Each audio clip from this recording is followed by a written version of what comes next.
One more thing with the Atlas and tying it into your third corollary there. If I remember correctly, one of the more playful radical thoughts in terms of collections from Atlas was it's way more than books and online materials. At one point, I think you were talking about how the people in a community could actually be part of the collection if used properly.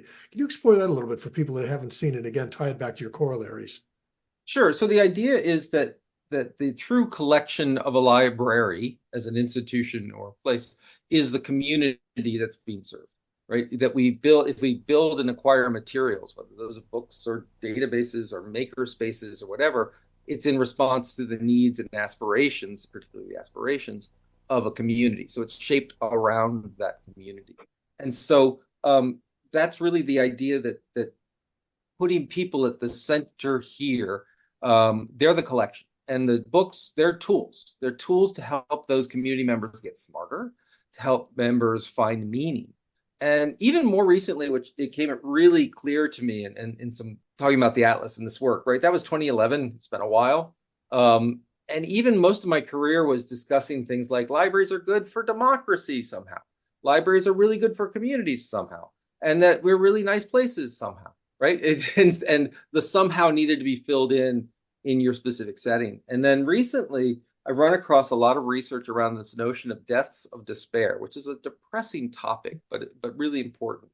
And that was a realization from some economists that people, that life expectancy has been rising for over a century, but suddenly is stopping and in fact going down. And when you look at the causes of death that's bringing down life expectancy, first of all, you find it in an odd place. You find increasing mortality among middle-aged folks.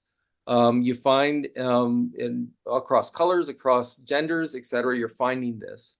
And older, folks from things like suicide, because that's not when those suicide's supposed to happen, and drug-related overdoses and alcohol-related diseases. And the sense of really social isolation and disconnection.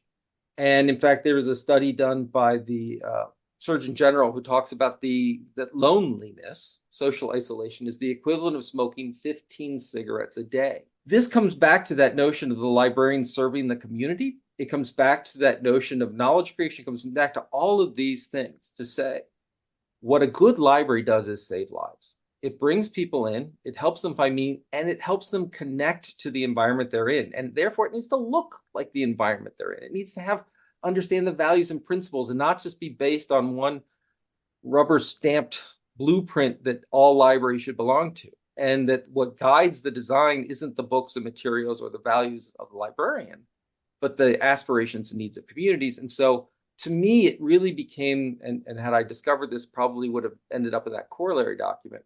The goal here with all of this is to help people have healthy, happy lives and help communities gel in times of great isolation, great separation, great ideological divide.